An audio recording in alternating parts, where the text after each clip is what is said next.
Assalamualaikum warahmatullahi wabarakatuh. Bapak, Ibu-ibu, saya akan melanjutkan pembahasan masalah tata cara penyusunan anggaran pendapatan dan belanja daerah di lingkungan pemerintah daerah sebagai kelanjutan dari materi-materi yang sudah saya sampaikan sebelumnya. Dan mengenai tata cara penyusunan anggaran pendapatan belanja daerah ini merupakan suatu hal yang sangat penting dewasa ini, terutama menyangkut hal-hal yang menyangkut politis dengan hal-hal yang menyangkut teknis. Bagaimana kita sudah uraikan beberapa waktu yang lalu. Politis karena menyangkut kewenangan dari bapak-bapak anggota yang terhormat di Dewan Perwakilan Rakyat Daerah. Dalam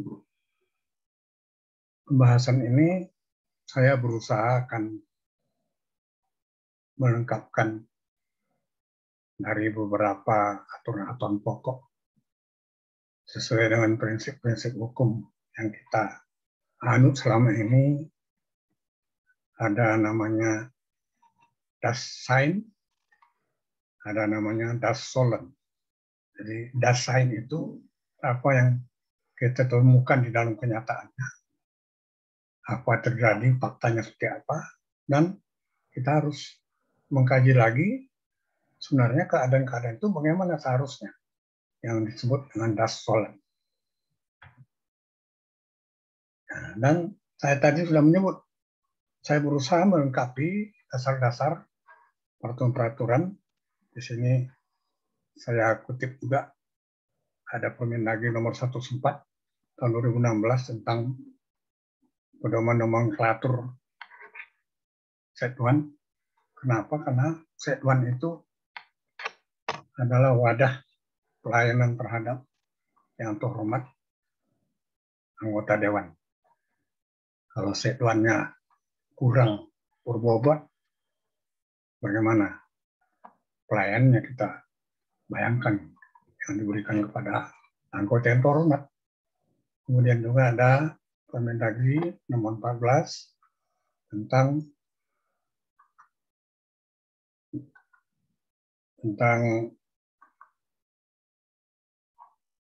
nomor 14 tentang perubahan atas Permendagri nomor 133 kepada Bapak anggota Dewan tentang pelaksanaan orientasi pendalaman tugas, kemudian Permendagri 99 2018 tentang pemindahan dan pengendalian penataan perangkat daerah. Dan gambaran kita dari tahun ke tahun, dari zaman ke zaman, beberapa undang-undang otonomi daerah sejak tahun 1945, nomor 1 tahun 45, nomor 22 tahun 48, dan seterusnya sampai kepada Undang-Undang nomor 23 tahun 2014 tentang penataan daerah. Satu hal yang kita tidak boleh lupakan adalah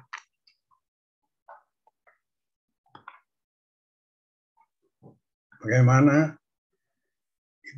ideologi, sifat filsafat tentang otonomi daerah luas tapi nyata. Kalau luas saja ide kita tapi tidak nyata, nah ini kita gabung yang luas dan nyata. Jadi ada 6 faktor sebagai latar belakang filosofis yang akan saya gambarkan sedikit. Pertama, bahwa Otda yang luas dan nyata itu harus berorientasi pada kepentingan umum. Jadi public oriented, ini public oriented ini sudah kita berkisar ke dalam bahasa Inggris lah, ya, yang umum karena di dalam prinsip-prinsip berpikir itu ada namanya Eropa kontinental, ada yang bersifat Anglo-Saxon. Nah, jadi kalau kita dulu menganut Eropa kontinental, itu dari induktif ke deduktif. Sebaliknya, kalau yang Anglo-Saxon itu dari langsung dia deduktif. Nah, jadi harus mengacu kepada kepentingan rakyat, kepentingan publik. Jadi publik sini bahasa Inggris, bukan publik di dalam hukum, istilah hukum Belanda ada publik, ada privat. Nah, jadi ini publik dari segi pengertian umum. Kedua, bahwa work better and costless. Jadi prestasi apa namanya?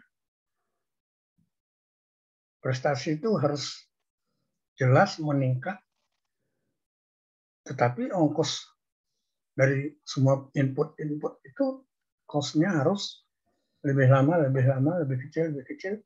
Ada perbandingan. Jadi work better, pekerjaannya bermutu, tapi biaya ringan atau kecil.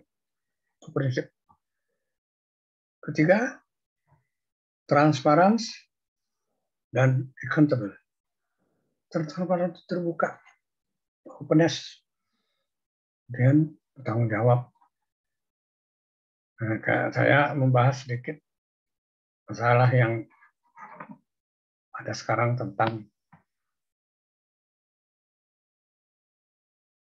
kendaraan jabatan dari Bapak Gubernur, Wakil Gubernur salah satu provinsi.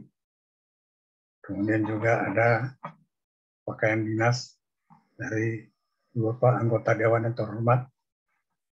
Ya, menurut itu katanya harganya titik-titik atau mahal.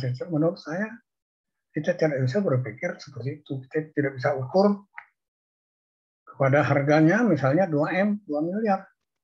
Apakah seorang gubernur dia mewakili rakyat, dia gubernur daripada rakyat, apakah rakyat tidak bangga kalau gubernurnya memakai suatu kendaraan yang terhormat? Jadi jangan kita lihat dari segi harganya seberapa. Apa tidak bangga? Yang kedua, apakah memang gubernur itu layak memakai kendaraan seperti itu? Apa tidak layak atau layak? Atau bahkan mungkin kendaraan itu mungkin terlalu kecil. Layak kalau gubernur itu mendapatkan satu pesawat terbang pribadi personal gitu. Yang ketiga, tentu sebelum diwujudkan pembelian itu ada, kan sudah kita bahas, dasar-dasar dulu ada anggaran berbasis kinerja. Ada unsur-unsur di surat edaran kepala daerah tentang penyusunan RKA. Jadi rencana kerjaan dulu, kemudian ada uangnya, itu kan sudah tercantum di situ. Ada standar biaya, standar anggaran belanja, standar satuan harga, dan ada standar harga yang regional. Jadi kita tidak bisa memutuskan seakan-akan itu terlalu mahal, terlalu tinggi, dan itu aset. Aset itu harta kekayaan. Makin besar anggarannya, makin tinggi, makin bagus. Jadi kita harus melihat dari segi kepatutan, dari segi pandangan umum masyarakat. Ya tentu saja tidak semua berpikir secara positif. Itu juga tentang pakaian dinas yang bermerek Louis Vuitton. Jadi Louis Vuitton internasional, bagus, apakah itu salah? Nah, itu harus kita kaji. Jadi ya transparansi itu terbuka pandangan umum.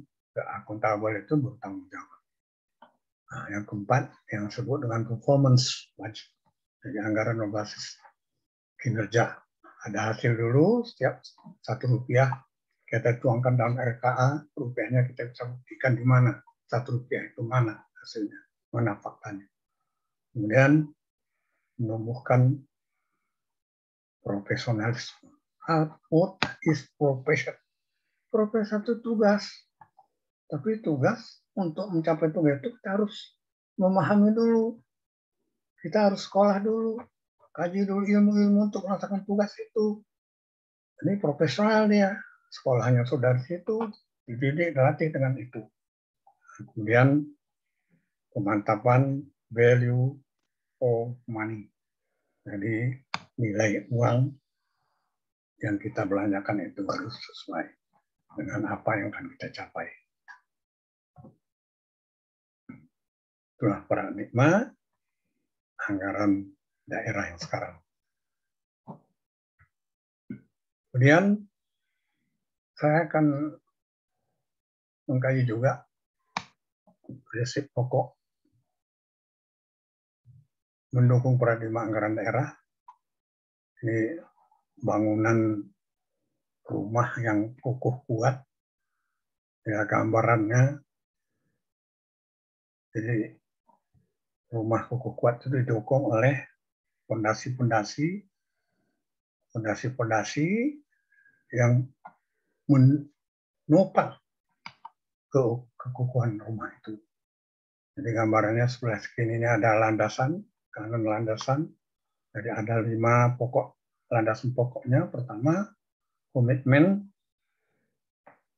dan disiplin, fleksibilitas, terprediksi, kejujuran, transparansi, dan akuntabel tadi.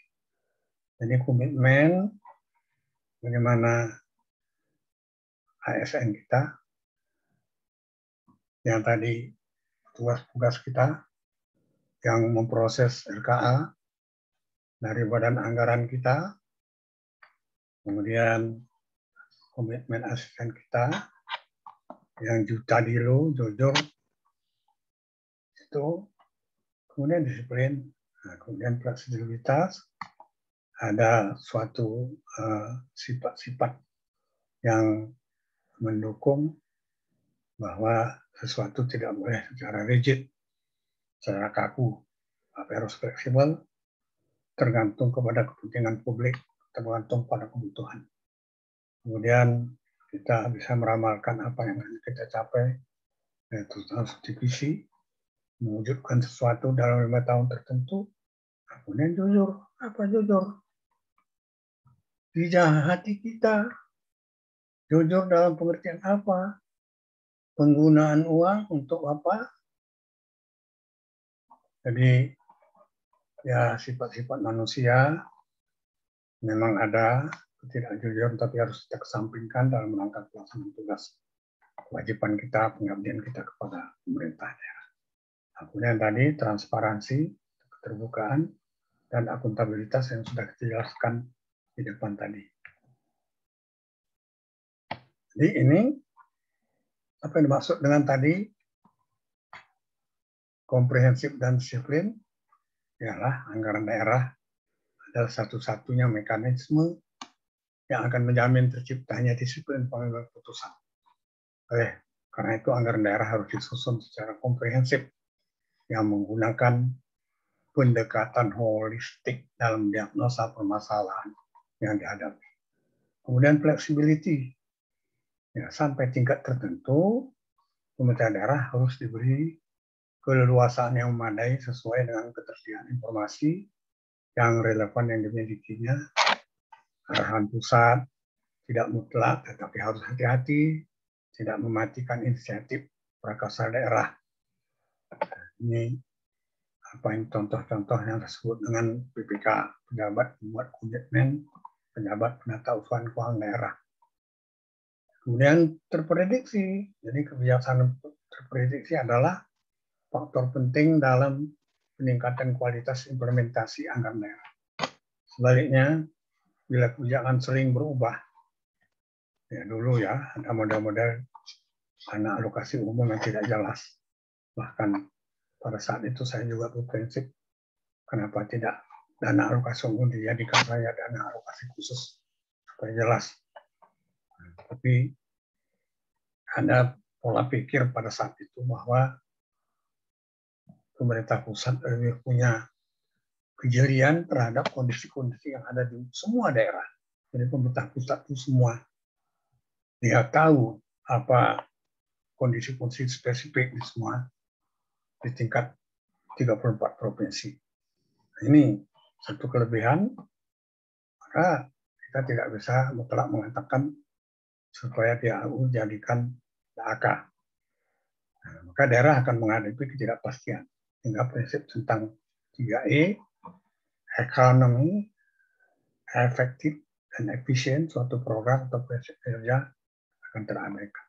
Kemudian transparansi dan akuntabilitas adalah syarat bahwa perumusan kebijakan memiliki pengetahuan tentang permasalahan dan informasi yang relevan sebelum kebijakan dijalankan. Akuntabilitas mensyaratkan bahwa decision maker berperilaku sesuai dengan mandat yang diterimanya. Maka perumusan bersama-sama dengan cara dan hasil kebijakan tersebut harus dapat diakses dan dikomunikasikan secara vertikal maupun horizontal dengan baik. Kemudian, bagaimana kerangka pikir PP 12 2019? Sebagaimana PP 58 2005 ialah ada disebut dengan Omnibus Regulation. Jadi aturan yang memajukan dari aturan-aturan yang cascading dari atas, dipadukan sehingga adanya beberapa alur-alur yang agak berbeda atau bukan agak berbeda disatukan dalam satu peraturan. Ini, jadi dia Omnibus itu mengatur beberapa aspek penting. Ada 3 hal. Pertama, prinsip-prinsip anggaran adalah kebijakan, perencanaan, dan anggaran. Jadi kebijakan, perencanaan, anggaran di policy, planning, budgeting. Ini dari 2 ini nanti ke atas. Dia untuk mencapai keseimbangan, untuk memberi arah kebijakan, dan kemudian sarana pengendalian mengurangi ketimpangan di dalam segala sektor kebijakan. Dan ketiga unsur itu dapat berfungsi apabila selaras dengan kebijakan ekonomi makro dengan sumber dana yang tersedia. Itu pertama adalah persiapkan kondisi-kondisi yang favorable yang mendukung, kemudian alokasikan secara tepat sesuai dengan kebijakan pemerintah dari pusat. Kemudian siklus anggaran adalah pertama, canang perencanaan dan penganggaran, kedua, pelaksanaan dan penatausahaan, dan ketiga, pertanggungjawaban keuangan.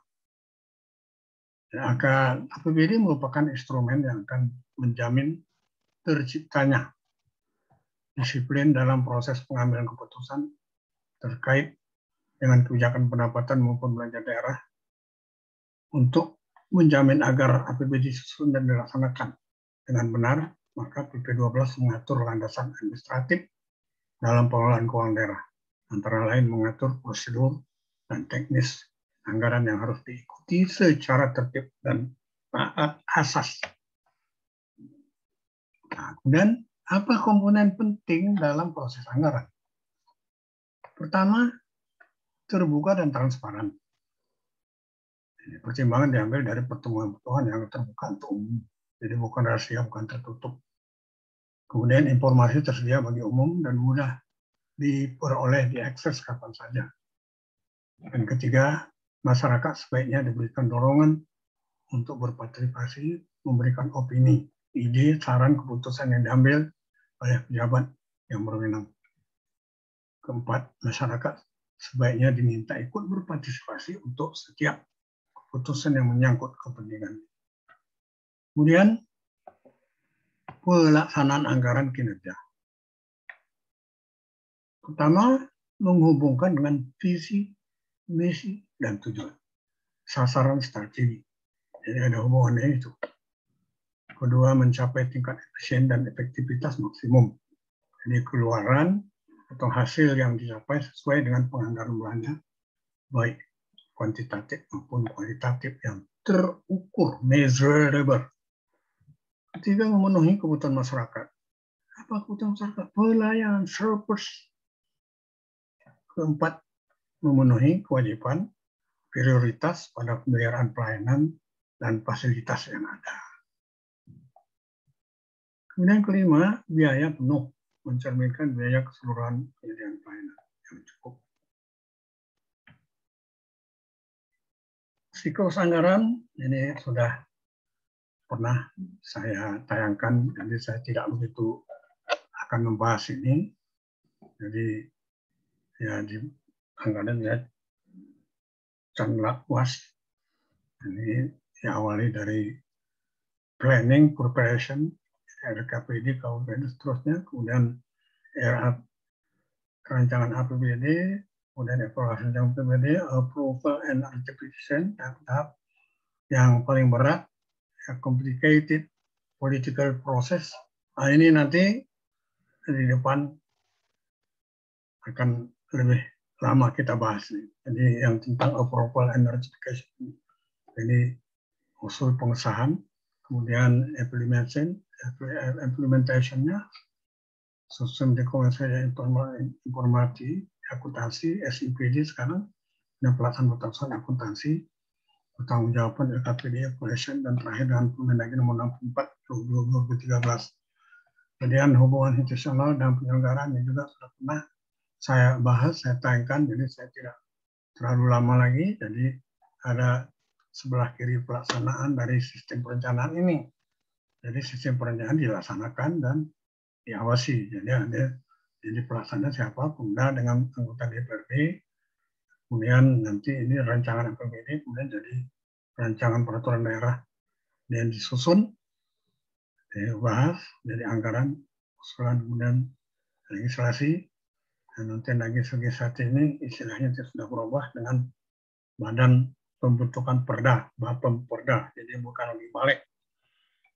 Nah, kemudian hubungan institusional itu dari sustainable rule of law, quality of life, jadi tidak begitu keren. Kemudian planning preparation sudah juga, ini ada antara incrementalism, line item, input output budgeting, program budgeting, PPBS, program budgeting, program planning, programming budgeting system, zero based budgeting, line item, incremental, dan harus tahu mana yang sederhana dan mudah dipakai di antara sistem.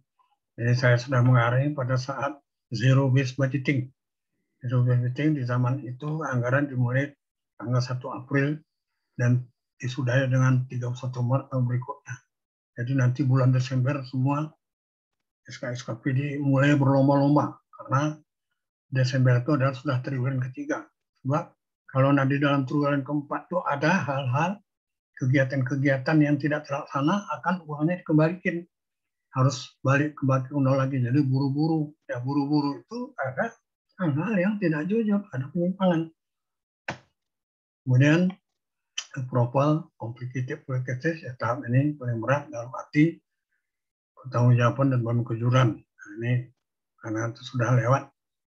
Saya kira ini hanya sekedar kaji ulang saja. Kemudian tahap political and salesmanship, coalition building, ya.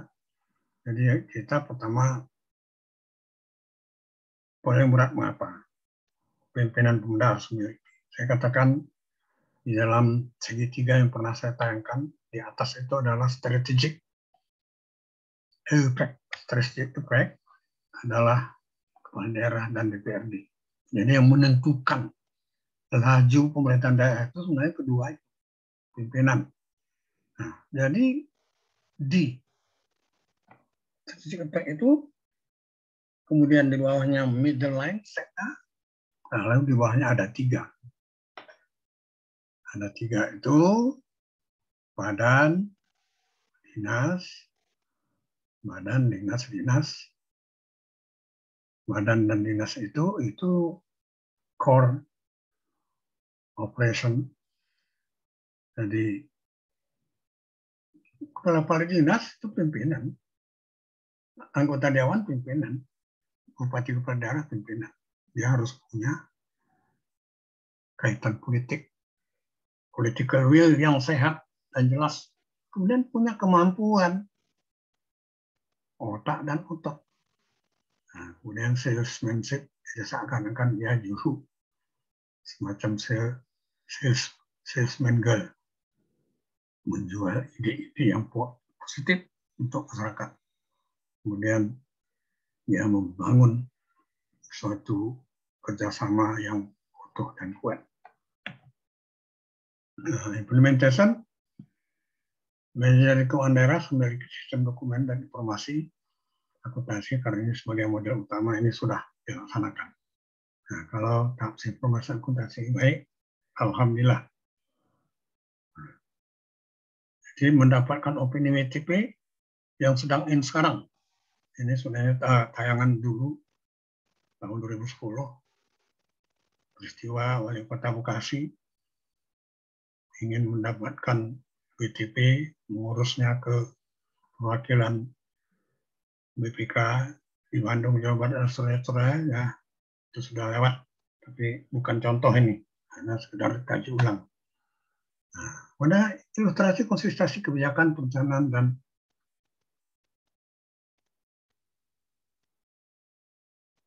penganggaran.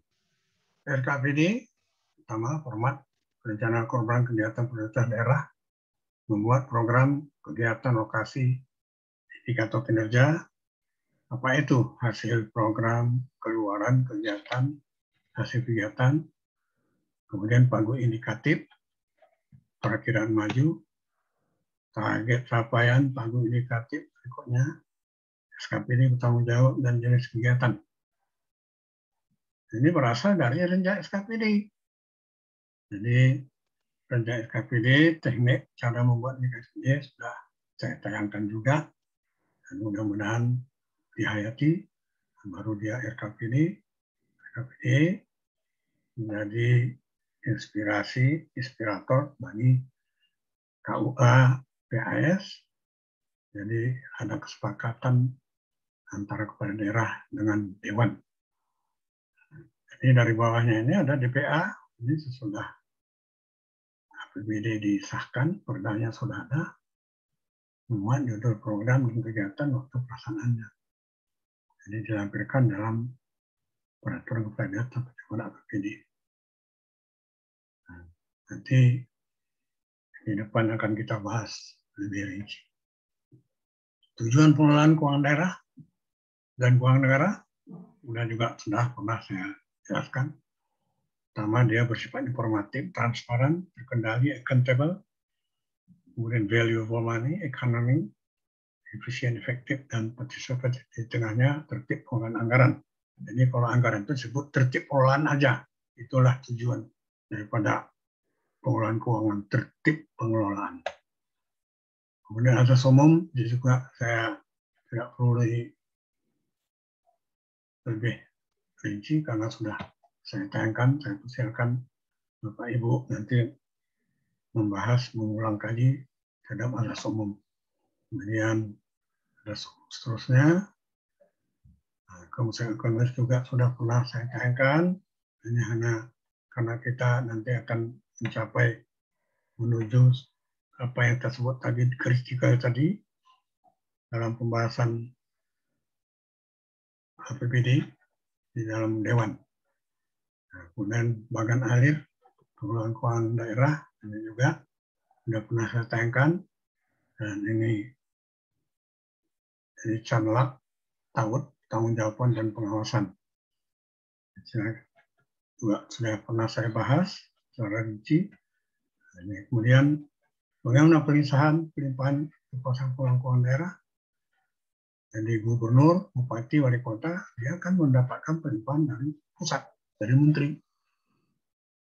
Jadi BUMN, Bendahara Umum Negara, Menteri Keuangan ditunjuk oleh Presiden, melimpahkan kepada gubernur, bupati, wali kota. Nah, melimpahkan kekuasaan pengelolaan keuangan daerah kepada Sekda, satu koordinator, kemudian kepala SKPD, dan SKPKD. Jadi SKPKD, Satuan Kerja Pengelola Keuangan Daerah, dan SKPD. 3. Kemudian pemisahan kewenangan Menteri Teknis dan Kepala SKPD selaku PA. Dan KPA sebelah sini pusat Menteri Keuangan, Kepala SKPKD selaku BUN untuk pusat BUD daerah. Jadi sebelah kiri, sebelah kanan. Jadi pasal 17-18, pasal 21 Undang-Undang Nomor 1, Undang-Undang Pengeluaran. Jadi ada pengurusan administratif, ada pengurusan akuntabel. Ya, pengurusan administratif pernah saya di dalam pengantar dulu administratif behir. Hir ini tuan, B di pertuan. Jadi menjadi tuan karena dia punya kekuasaan. Jadi dia bisa memerintahkan, punya tugas, punya kewajiban, punya hak kewajiban. Kalau ini hanya punya kewajiban, akuntabel tidak punya hak.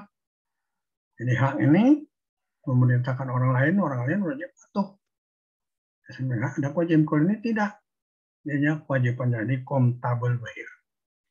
Nah, jadi pembuatan komitmen, pengujian, pembayaran, dan perintah membayar.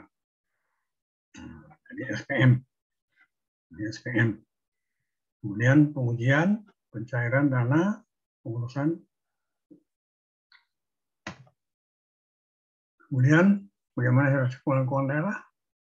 Kepala daerah ini juga sudah pernah saya tayangkan. Jadi ini ada PKPD penguasa keuangan dari gubernur bupati daerah. Kemudian Sekda koordinator, kemudian PPKD keuangan, kemudian kuasa BUD menerbitkan SP2D, kemudian SKPD, KPD yang menerbitkan SPM. Lalu SPM terbitkan di bidang keuangan ini. Sekarang sudah dilimpahkan ke PA. Kemudian ada kuasa anggaran, kemudian ada PPK, ada PPK. Nah, jadi ada bendara pertemuan, bendara pengeluaran. Nah, belanja daerah, urusan pemerintahan, urusan wajib, urusan pilihan. Nah, urusan wajib, peningkatan pelayanan dasar, pendidikan, kesehatan, kualitas sosial, proses umum, mengembangkan sistem jaminan, dan urusan pilihan ada tergantung pada potensi unggulan kondisi daerah seperti ada pertambangan, perikanan, pertanian, perkebunan, kehutanan, dan pariwisata. Nah, jadi ini juga ada, ya, tidak usahlah kita lihat keanehan-keanehan, tapi berdasarkan potensi kebutuhan. Kalau di DKI Jakarta ada dinas kehutanan, misalnya hutannya hutan apa? Ya hutannya hutan masyarakat, hutan buatan, jadi bukan hutan di sana, jadi itu tidak usah heran.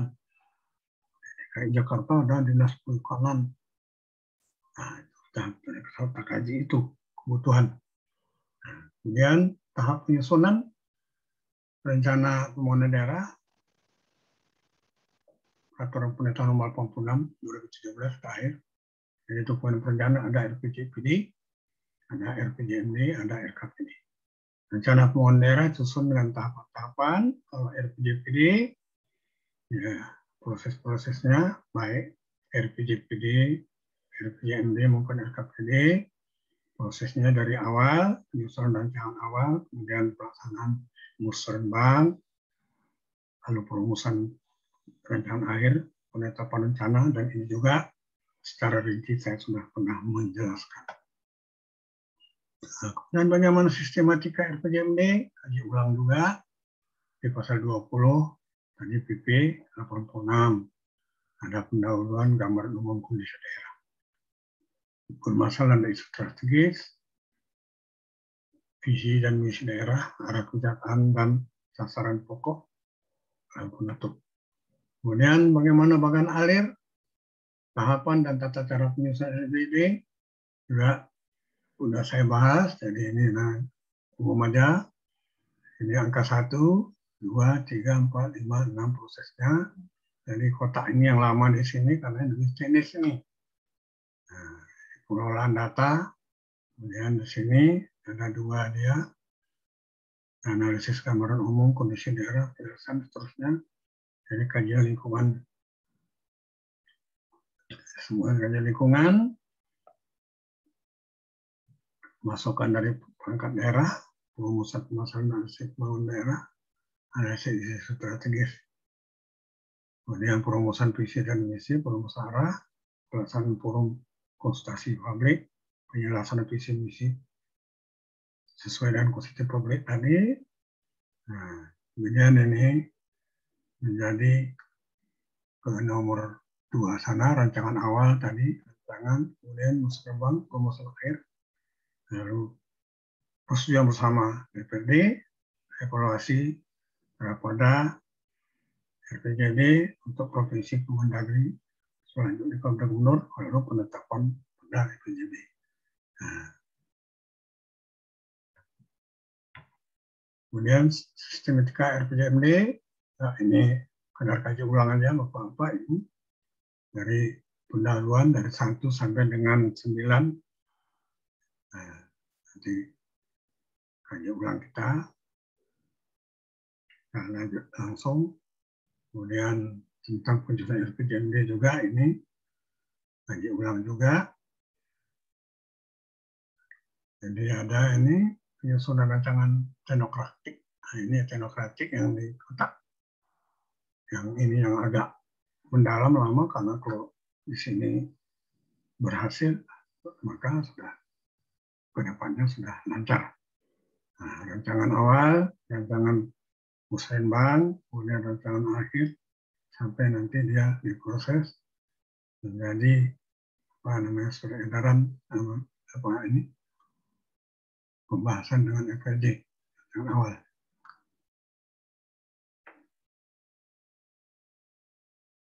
Dan sistematika RKPD, jadi RKPD rencana kerja punca daerah, jadi dari 1 sampai 8 untuk gambaran umum, kerangka ekonomi dan keuangan, prioritas pembangunan, kebijakan pembangunan kabupaten, rencana kerja pendanaan, penyelenggaraan punca daerah untuk.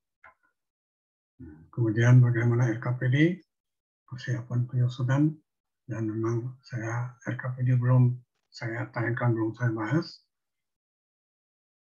Kemudian ini rancangan teknokratik tadi yang sudah persegi ini. Jadi ini hanya kaji ulang saja. Jadi 1 persiapan penyusunan, kedua rancangan awal, rancangan dan seterusnya musyawarah, konsultasi menteri, dan penetapan peraturan bupati, peraturan wali kota tentang RKPD dari penyusunan KUA dan PPAS, aspiratornya. Nah, dan setelah RKPD, tujuan sasaran program kegiatan pembangunan, ini sudah saya tayangkan, nanti silakan Bapak kaji ulang.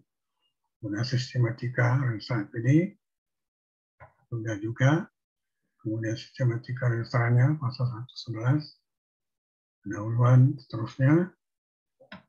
Kemudian ini persiapan penyusunan serah. Nah, jadi rancangan RPJMD juga ini. Nah, jadi serah ini Bapak ingat, Ibu ingat, dia tidak ada musrenbangnya tidak ada. Karena musrenbang itu di dalam PP 86 itu hanya 3 saja, RPJPD, RPJMD, RKPD. Kemudian sesudah itu, kalau nanti Resra, Renja, dan seterusnya itu forum perangkat daerah, forum lintas perangkat daerah. Jadi ada forum perangkat daerah. Jadi sebenarnya forum perangkat daerah ini ya, minus malum sama dengan istilahnya musrenbang juga. Ini penetapan lalu rencana SPD. Jadi forum perangkat daerah. Jadi musrenbang tadi, yang 3 tadi, RPJMD, RPJMD, dan RKPD. Selebihnya itu menjadi forum perangkat daerah atau forum lintas perangkat daerah. Nah, jadi rencana kerja ini sudah kita bahas dulu. Tata caranya saya persilakan. Ini yang lebih teknis dan lebih memberi perhatian kepada bapak-bapak anggota dewan dan lain-lain sebagainya. Dan saya juga sudah melihat tentang peraturan pemerintah tentang tata tertib Dewan Perwakilan Rakyat. Jadi sudah saya bandingkan, di halamannya ada di 49 dan 460. Jadi bagaimana tata cara protokoler prosedur penyiapan rancangan peraturan daerah tentang APBD. Pertama, RKS KPD PPK dibahas oleh tim anggaran. Kedua, pembahasan dilakukan mengenai kesesuaian antara RKA dengan KUHPS. Perakhiran maju, capaian kinerja, indikator, standar biaya, standar satuan harga, dan SPM. Ya, PPKD menyusun peran Perda tentang APBD berikut dokumen pendukung. Apa itu? Tata keuangan dan rancangan APBD. Nah, jadi dilihat di peraturan tentang tata tertib Dewan Perwakilan Rakyat. Tingkat pembicaraan pembahasan Raperda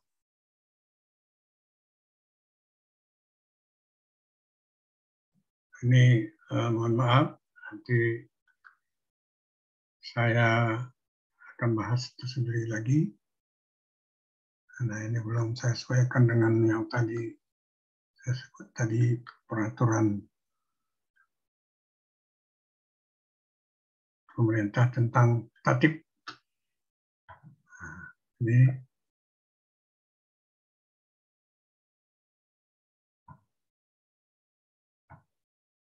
kita langsung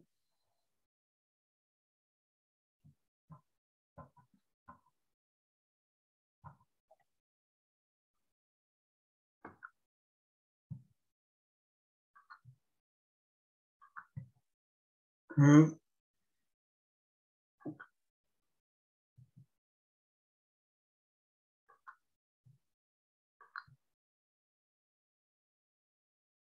pokok-pokok kebijaksanaan penyusunan.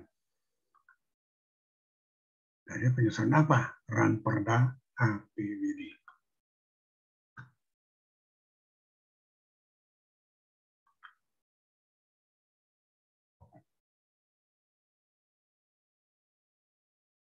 Jadi pendapatan, kemudian mohon maaf juga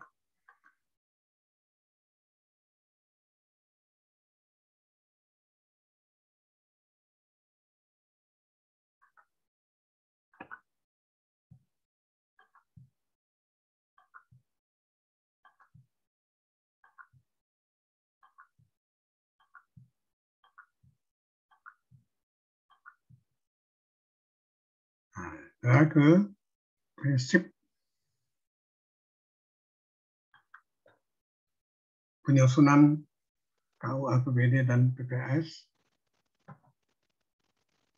Pertama, bahwa sejak zaman Belanda, keuangan daerah merupakan hal yang sangat penting karena oleh karena itu menyusun anggaran termasuk tugas berat dan besar.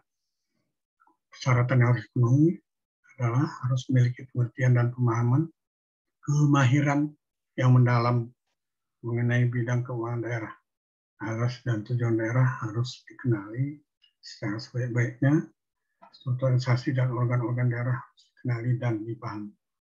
Keempat, mempunyai kemampuan teknis dan praktis menyusun anggaran. Nah, kemudian KUA dan PPAS pertama harus sesuai dengan kebutuhan penyelenggaraan urusan pemerintahan yang menjadi kewenangan daerah dan kemampuan pendapatan daerah. B, tidak bertentangan dengan kepentingan umum dan peraturan perundang-undangan yang lebih tinggi. C, berpedoman pada LKPD, KUA, dan PPAS. D, tepat waktu sesuai dengan tahapan dan jadwal yang telah ditetapkan dalam peraturan perundang-undangan. E, dilakukan secara tertib, efisien, ekonomis, efektif, transparan, dan bertanggung jawab dengan memperhatikan rasa keadilan, kepatutan, manfaat untuk masyarakat, dan taat pada ketentuan peraturan perundang-undangan. Dan F, APBD merupakan dasar bagi pemerintah daerah untuk melakukan penerimaan dan pengelolaan daerah. Kemudian kepala daerah menyusun rancangan KUA, rancangan PPAS berdasarkan PPKD, RKPD dengan mengacu pada pedoman penyusunan APBD. Pedoman penyusunan APBD ditetapkan oleh Menteri Dalam Negeri setelah berkoordinasi dengan Menteri Keuangan dan Bappenas. Nah, pedoman penyusunan APBD membuat antara lain pokok-pokok. Pertama, pokok-pokok kebijakan, membuat sinkronisasi kebijakan pemerintah dengan daerah. Kemudian prinsip-prinsip kebijakan penyusunan APBD. Ketiga, teknis penyusunan. Keempat, hal khusus. Jadi 1, 2, 3 ini dari tahun ke tahun tetap prinsipnya sama. Hanya yang keempat ini ada catatan-catatan khusus berhubung karena ada pelaksanaan yang sebelumnya. Nah, kemudian rancangan KUA memuat apa itu? Pertama, kondisi ekonomi makro daerah, kondisi asumsi penyusunan APBD, kebijakan pendapatan daerah, kebijakan belanja daerah, kebijakan pembiayaan daerah, dan strategi pencapaian yang memuat langkah-langkah konkret dalam mencapai target, kondisi ekonomi makro daerah, asumsi penyusunan APBD, kebijakan pendapatan daerah, kebijakan belanja daerah, dan kebijakan pembiayaan daerah.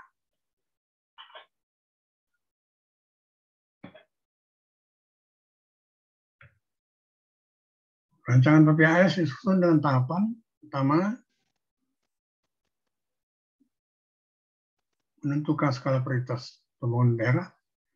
Kedua, menentukan prioritas program kegiatan dan subkegiatan untuk masing-masing urusan yang disinkronkan dengan prioritas dan program nasional tercantum dalam rencana kerja pemerintah pusat setiap tahun untuk pemerintah provinsi. 3. Menentukan prioritas program kegiatan dan subkegiatan untuk masing-masing urusan yang disinkronkan dengan prioritas dan program nasional yang tercantum dalam rencana kerja pemerintah pusat dan prioritas serta program provinsi yang tercantum dalam rencana kerja pemerintah provinsi setiap tahun untuk pemerintah kabupaten kota. Dan 4. Menyusun capaian kerja, sasaran dan plafon anggaran sementara untuk masing-masing program kegiatan dan sub kegiatan.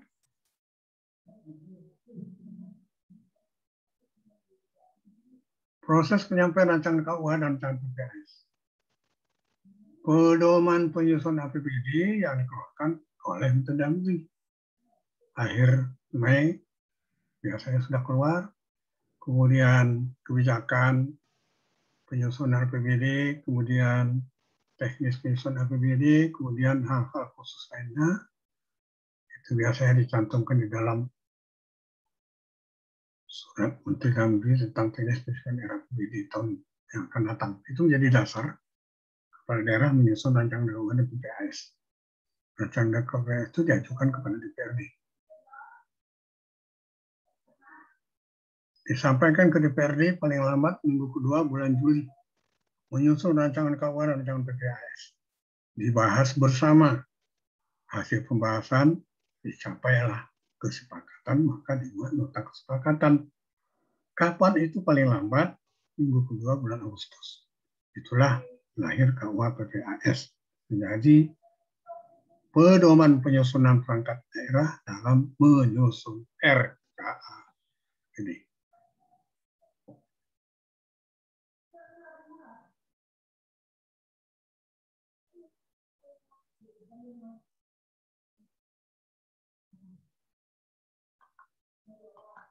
demikianlah